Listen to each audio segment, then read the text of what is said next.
Hi friends, this is Krishna. Night మా హాస్పిటల్కి 3 కేసులు వచ్చినాయి. సో 3 కేసులు ఏంటంటే సేమ్ ఒకే డిసీజ్. సో వాళ్ళకి ఏమొచ్చిందంటే చికెన్ పాక్స్. దీని తెలుగులో ఆటలమ్మ అమ్మవారు అని పిలుస్తారు. సో ముగ్గురు హాస్టలర్స్ ఒకే రూము.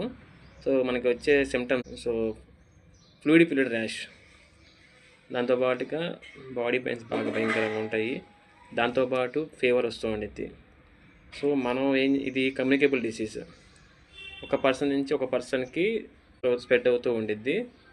సో దీనికి మనం ఏం చేస్తామంటే ట్రీట్మెంట్ అయితే ఏం అవసరం లేదు. ఒక 1 వీక్ టు 2 వీక్స్ అదే కంట్రోల్ అయిపోయింది. కొంచెం హెవీగా ఉన్నప్పుడు ట్రీట్మెంట్ యాంటీవైరల్ అవి పెడతాము. సో ఇక్కడ దీన్ని మెయిన్గా కాజ్ చేసే ఆర్గనిజం ఏంటంటే వైరసెల్లా జోస్టర్ అనే ఒక వైరస్ అనేది దీనిని కాజ్ చేస్తుంది. సో చికెన్ పాక్స్ ఇచ్చిన వాళ్ళని కొద్దిగా మనం అవాయిడ్ చేస్తే మిగతా వాళ్ళు స్ప్రెడ్ అవ్వకుండా ఉండిద్ది. సో నా వీడియో మీకు నచ్చినట్టయితే లైక్, సబ్స్క్రైబ్, షేర్ చేసి నాకు సపోర్ట్ చేయండి ఫ్రెండ్స్. మరిన్ని వీడియోస్ కావాలంటే మీరు నాకు సపోర్ట్ చేస్తే మరిన్ని వీడియోస్ నేను పెట్టగలను.